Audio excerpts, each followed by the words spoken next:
بزرگان محترم اور برادران عزیز، السلام علیکم ورحمۃ اللہ تعالی وبرکاتہ۔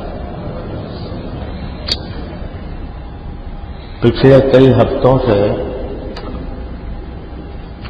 میں جس بات کی طرف اپنے آپ کو اور سامعین کو متوجہ کر رہا ہوں وہ زبان کی حفاظت ہے، کیونکہ زبان ایسی چیز ہے کہ اگر اس کو انسان قابو میں نہ رکھے تو اس سے بے شمار گناہ سرزد ہوتے چلے جاتے ہیں اور انسان کو پتہ بھی نہیں چلتا۔ یہ چونکہ ایسا اللہ تعالیٰ نے آلہ دے دیا ہے بغیر مانگے کہ اس کو حرکت دینے میں کوئی مشقت نہیں ہوتی، جو ارادہ کرتا ہے انسان فوراً وہ زبان سے نکال دیتا ہے۔ اس لیے اس میں بے احتیاطی بے انتہا پھیلی ہوئی ہے۔ تو اس وجہ سے میں نے پچھلے جمعہ میں کچھ احادیث آپ کے سامنے پیش کی تھی، جن میں رسول کریم سرور عالم صلی اللہ علیہ وسلم نے زبان کی اہمیت اور زبان سے صادر ہونے والے گناہوں کا ذکر فرمایا۔ وہ احادیث ابھی پوری نہیں ہوئی تھی، تو میں چاہتا ہوں کہ وہ ساری حدیثیں آپ حضرات کے سامنے آ جائیں، ہم ان پر غور کریں اور ہماری زبانوں سے جو گناہ صادر ہوتے ہیں جن کی تعداد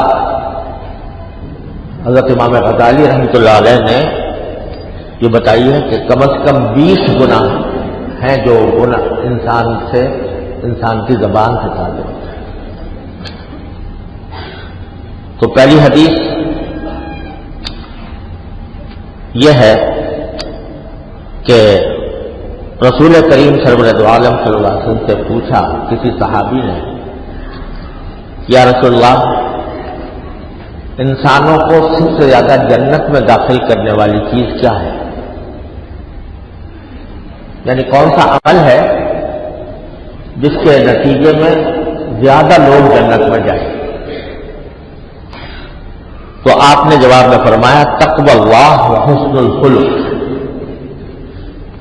ایک تو اللہ سے ڈرنا اور ایک اچھے اخلاق، یعنی اللہ تبارک و تعالیٰ کے ساتھ تو معاملہ یہ ہو کہ آدمی ہر وقت اس مراقبے میں رہے یا اس دھیان میں رہے کہ میرا کوئی عمل اللہ تبارک و تعالیٰ کی مرضی کے خلاف تو نہیں ہو رہا، اگر ہو رہا ہے تو میں اس سے بچوں، اس کو تقویٰ کہتے ہیں۔ اور دوسری جو انسانوں کے ساتھ انسان کے معاملات ہوتے ہیں، اللہ کے بندوں کے ساتھ جو معاملات ہوتے ہیں، اس میں حسن خلق، لوگوں کے ساتھ اچھے اخلاق کا مظاہرہ کرنا اور اچھے اخلاق سے لوگوں کے ساتھ پیش آنا، یہ دو چیزیں ہیں جو انسان کو سب سے زیادہ جنت میں داخل کرنے والی ہیں، رسول کریم سرور عالم صلی اللہ علیہ وسلم کے الفاظ میں۔ پھر انہی صاحب نے یہ پوچھا کہ یا رسول اللہ، سب سے زیادہ جہنم میں داخل کرنے والی چیز کیا ہے؟ یعنی ایک چاہے مسلمان ہو، ایمان رکھتا ہو اور کلمے کے اوپر یقین رکھتا ہو، اس کے باوجود سب سے زیادہ جہنم میں جانے کی وجہ کیا ہو؟ تو آپ نے فرمایا کہ الاجبخان الفم والفرج، دو چیزیں ہیں جو انسانوں کو سب سے زیادہ جہنم میں لے جانے والی ہیں، ایک اس کا منہ اور ایک اس کی شرمگاہ۔ یہ دو چیزیں ایسی ہیں کہ اگر ان کے معاملے میں احتیاط نہ برتی گئی تو انسان باوجود مسلمان ہونے کے سزا بھگتنے کے لیے جہنم میں جائے گا۔ ایک منہ ہے، اور منہ کے دو معنی ہیں۔ ایک ہے کہ انسان اپنے منہ سے ایسی چیزیں کھائے جو حرام ہے، حرام کی آمدنی سے ہے، مثلا سود کی آمدنی ہے، جوئے کی آمدنی ہے، دھوکے کی آمدنی ہے، رشوت کی آمدنی ہے۔ اگر وہ کھا رہا ہوگا تو یہ منہ اس کو جہنم میں لے جائے گا۔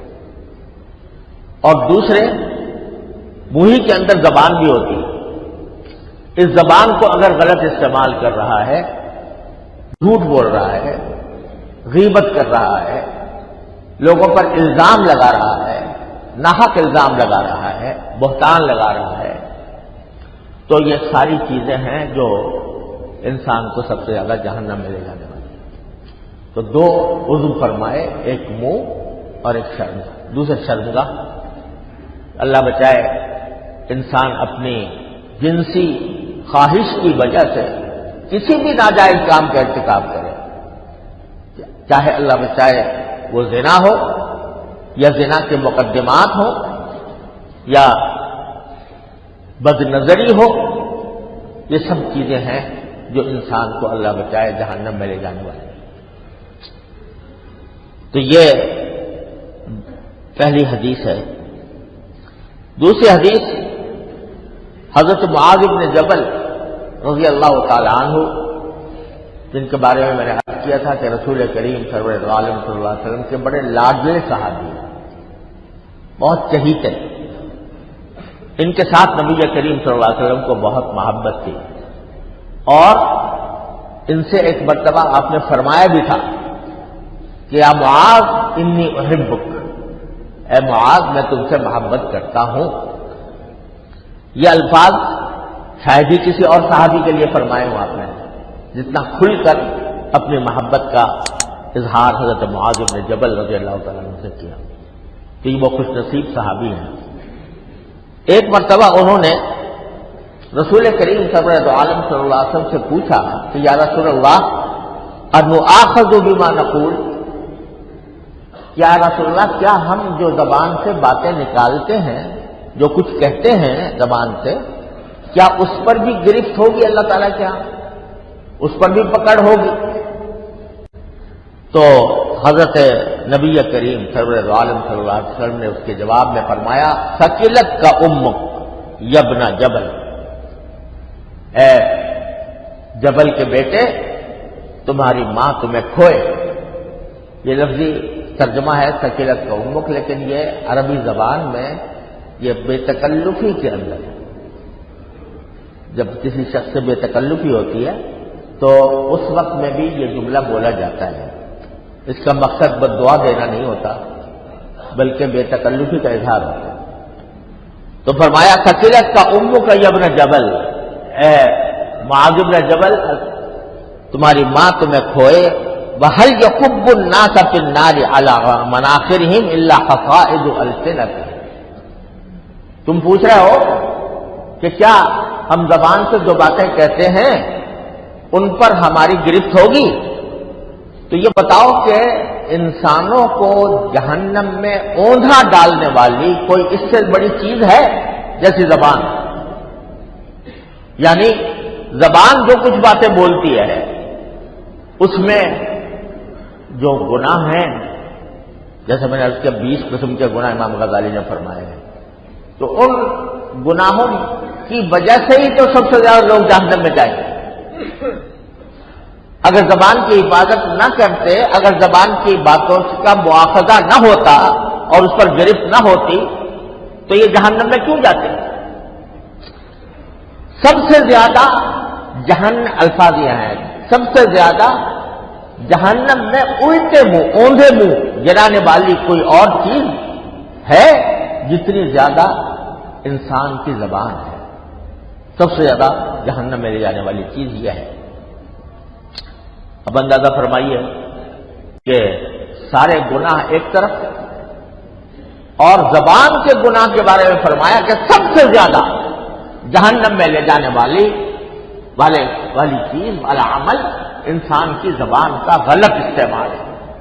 تو وہ چاہے جھوٹ کی صورت میں ہو، چاہے غیبت کی شکل میں ہو، چاہے بہتان لگانے کی شکل میں ہو، الزام لگانے کی شکل میں ہو، چاہے دوسرے کا دل توڑنے کی شکل میں ہو، اور چاہے برا بھلا کسی کو کہنے کی شکل میں ہو، یہ ساری چیزیں انسان کو سب سے زیادہ جہنم میں لے جانے والی ہیں۔ العیاذ باللہ، اللہ تعالی ہم سب کی حفاظت فرمائے۔ پھر حضرت معاذ رضی اللہ تعالیٰ عنہ ایک مرتبہ رسول کریم صلی اللہ علیہ وسلم سے پوچھتے ہیں کہ یا رسول اللہ، ای الاعمال افضل، کون سا عمل سب سے زیادہ افضل ہے؟ تو آپ نے اپنی زبان مبارک کی طرف اشارہ کیا کہ یہ کیا مانا کہ جس طرح یہ زبان ایسی چیز ہے جو سب سے زیادہ انسان کو جہنم میں لے جانے والی ہے، اسی طرح سب سے زیادہ جنت میں لے جانے والی بھی ہے، اعمال میں افضل بھی ہے۔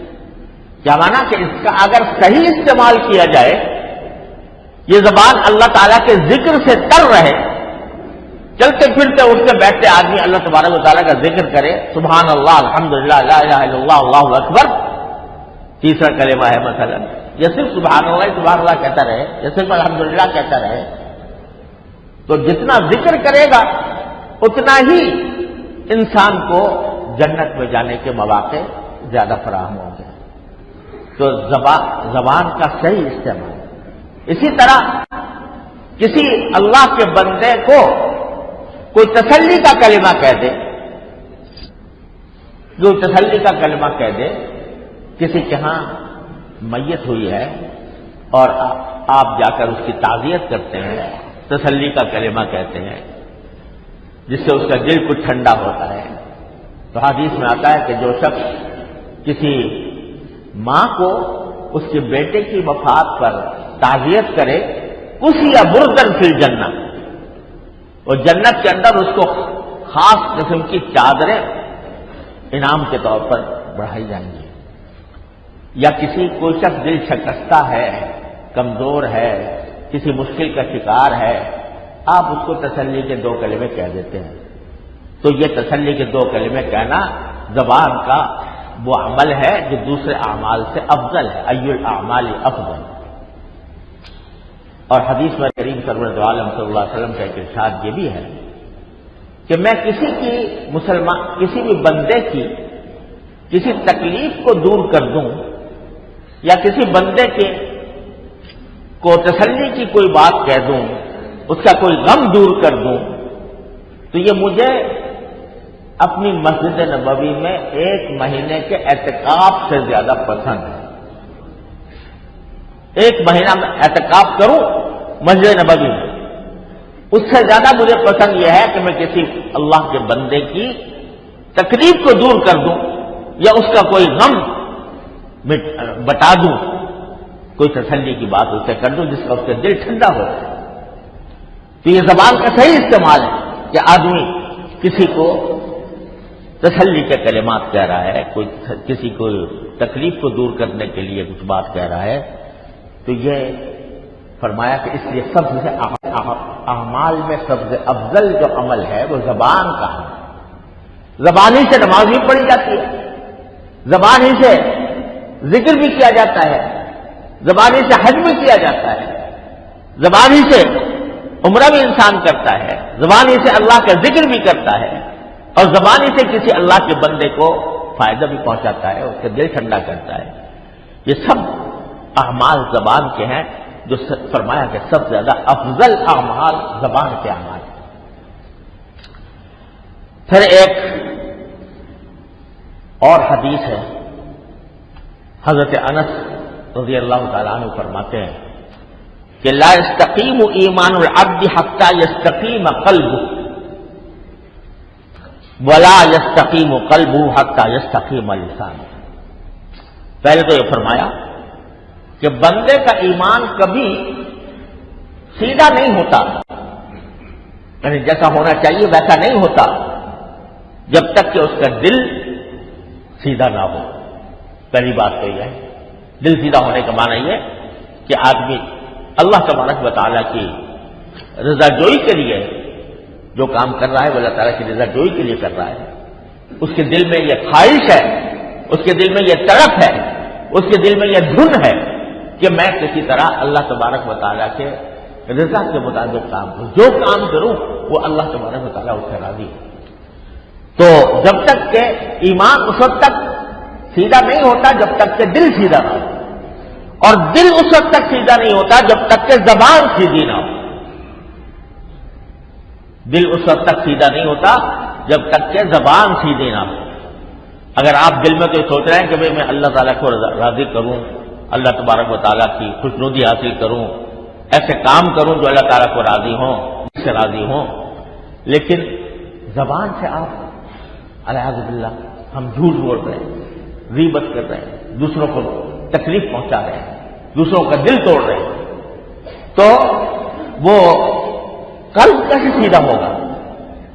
قلب اس وقت سیدھا ہوگا جب آدمی اپنی زبان کو قابو میں رکھ کر نپی تلی بات کرے اور بلا وجہ کی بحثوں میں نہ پڑے، بلا وجہ کی جھگڑوں میں اپنے آپ کو نہ ڈالے. اور فرمایا ولا يدخل الجنة رجل لا يأمن جاره بوائقه، اور کوئی شخص انسان جنت میں نہیں جائے گا ایسا شخص جس کے پڑوسی اس کی تکلیف سے محفوظ نہ ہو، یعنی وہ اپنے پڑوسیوں کا خیال رکھتا ہو، ان کے حقوق ادا کرتا ہو، پڑوسیوں کو نقصان نہ پہنچاتا ہو. اللہ اکبر.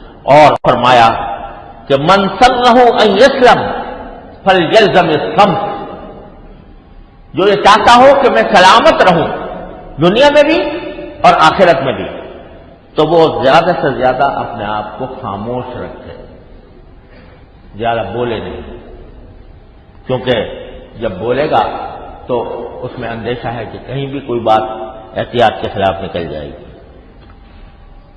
ایک اور حدیث میں حضرت رسول کریم صلی اللہ علیہ وسلم کا یہ ارشاد امام غزالی نے نقل کیا ہے کہ جب صبح ہوتی ہے تو انسان کے جتنے اعضاء ہوتے ہیں وہ زبان کو یاد دلاتے ہیں. کیا یاد دلاتے ہیں؟ کہ دیکھو اللہ سے ڈرتی رہنا. زبان سے سارے اعضاء مل کر یہ کہتے ہیں کہ زبان سے کہتے ہیں کہ اللہ سے ڈرتی رہنا، یعنی کوئی ایسی بات نہ کرنا جو اللہ تعالیٰ کے حکم کے خلاف ہو اور اللہ تعالیٰ جس سے ناراض ہو. کیوں؟ اس لیے کہ اگر تم سیدھی رہو گے تو ہم بھی سیدھے رہیں گے. اعضاء یہ کہتے ہیں زبان سے، وہ زبان حال سے کہتے ہوں، زبان قال سے کہتے ہوں، لیکن اعضاء یہ کہتے ہیں کہ زبان سے کہ تم سیدھے رہنا اور اپنی حرکت کو، جب بھی حرکت دو اس زبان کو تو یہ خیال کرنا کہ اللہ تبارک و تعالیٰ سن رہے ہیں اور ریکارڈ کر رہے ہیں، اور اس کے نتیجے میں تمہیں جنت یا جہنم کا فیصلہ ہونا ہے. کیونکہ تم اگر سیدھے رہی تو ہم بھی سیدھے رہیں گے، اور اگر تم ٹیڑھی ہو گئی تو ہم بھی ٹیڑھے ہو گئے. یہ رسول کریم سرور دو عالم صلی اللہ علیہ وسلم کے الفاظ منقول ہیں، اگرچہ اس کی اسناد میں تھوڑا کلام ہے. اور حضرت عبداللہ بن مسعود رضی اللہ تعالی عنہ حج یا عمرے کے موقع پر صفا پہاڑی پر چڑھے ہوئے اور وہاں تلبیہ پڑھ رہے تھے، لبیک اللہم لبیک لبیک لا شریک لک لبیک، جو حاجی بھی پڑھتے ہیں اور عمرہ کرنے والے بھی پڑھتے ہیں. بس وہاں پہلے تلبیہ پڑھا اور پھر اپنی زبان کو خطاب کرتے ہوئے کہا کیا لسان قل خیرا تغنم بسکت عن شر تسلم. اپنی زبان کو خطاب کرتے ہوئے کہا اے میری زبان،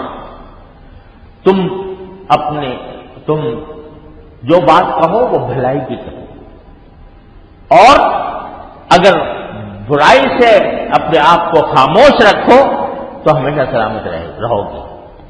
قبل اس کے کہ تمہیں پشیمانی. بڑا خوبصورت جملہ بعض حکما سے منقول ہے کہ انہوں نے کہا کہ آدمی کبھی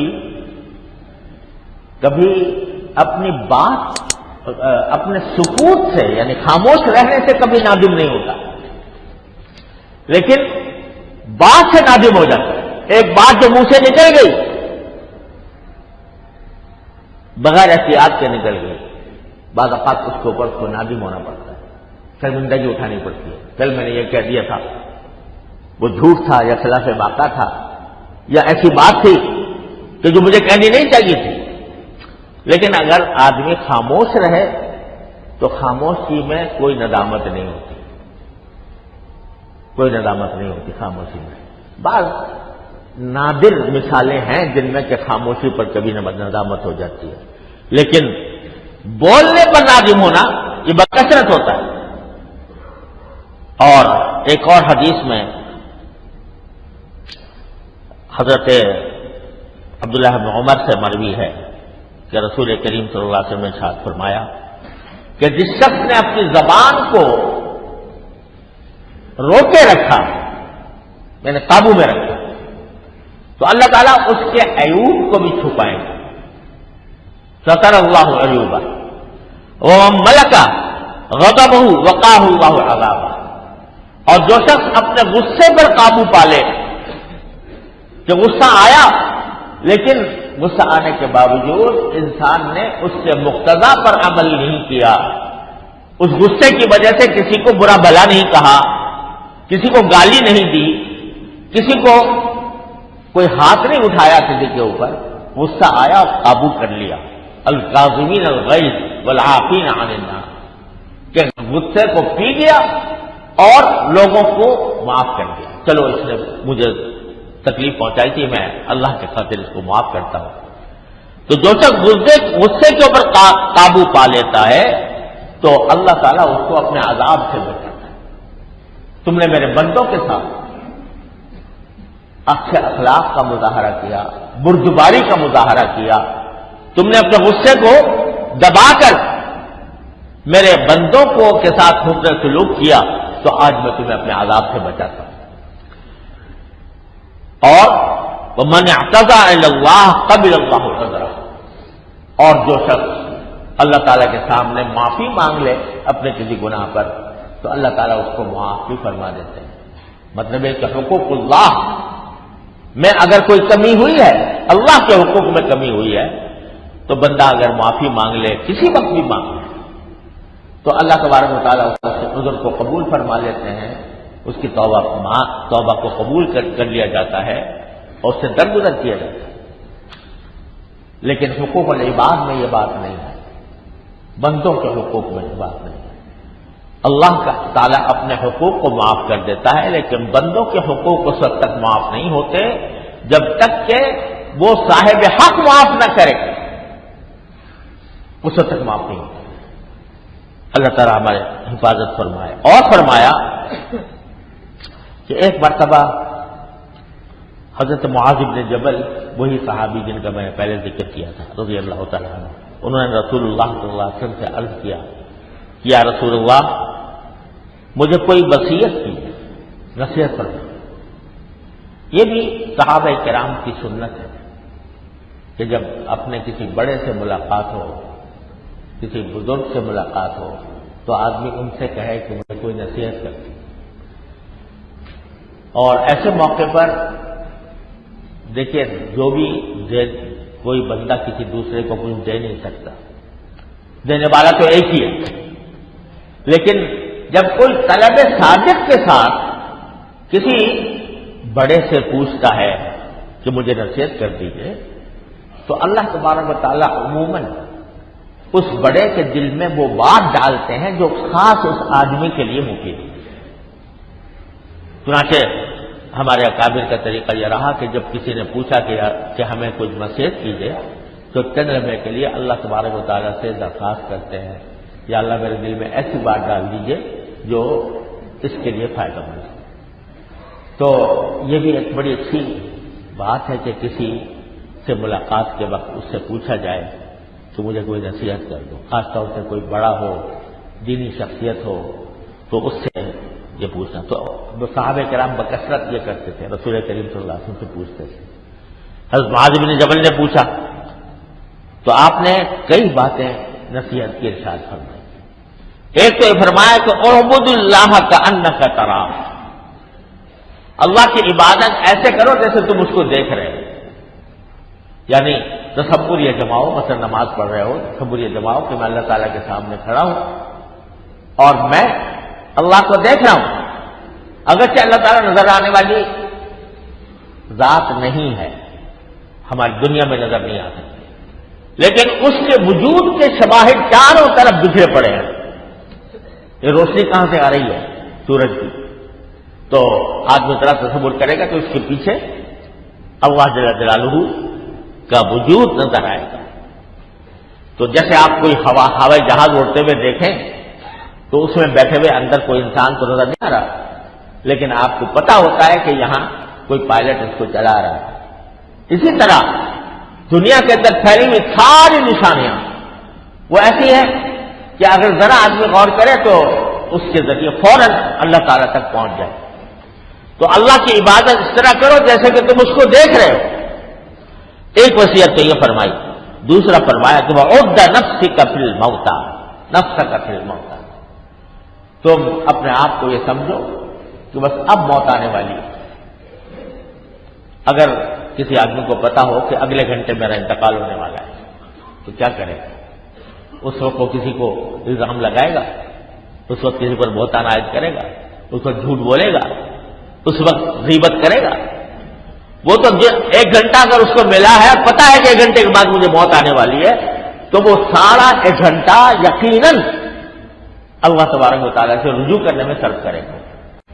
تو عد نفسک من الموت، اپنے آپ کو ایسا سمجھو جیسے اب میری موت آنے والی ہے.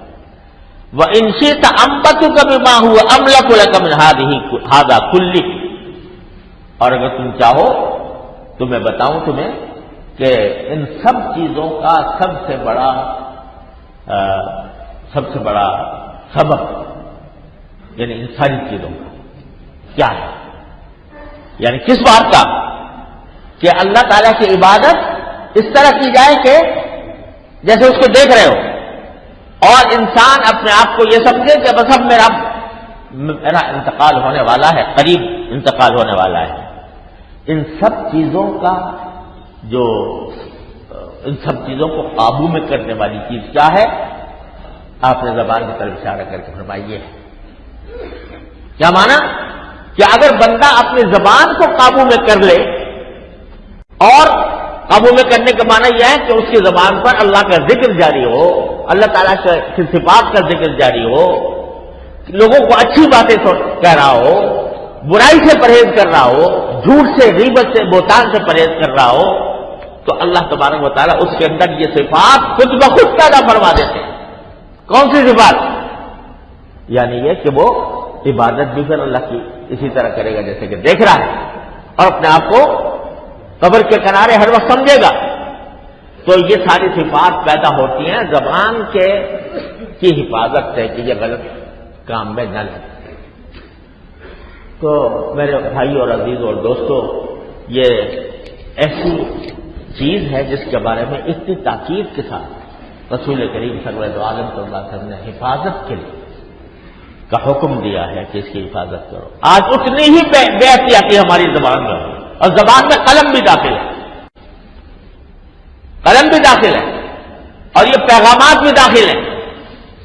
سوشل میڈیا پہ ہر وقت جو ہماری پوسٹیں چلتی رہتی ہیں، اور اس کے اندر ہم کبھی کسی کے اوپر الزام لگاتے ہیں، کبھی کسی کی توہین کرتے ہیں، کبھی کسی کو برا بھلا کہتے ہیں، کبھی بے تحقیق باتیں نقل کرتے ہیں. یہ سب زبان کے گناہوں میں شامل ہے. تو اللہ تعالیٰ ہمیں توفیق دے کہ ہم اپنی جانوں پر رحم کریں اور اس زبان کو قابو میں رکھنے کی کوشش کریں. اللہ تبارک و تعالیٰ اپنے فضل و کرم سے ہمیں اس کی توفیق عطا فرمائے. وآخر دعوانا الحمدللہ.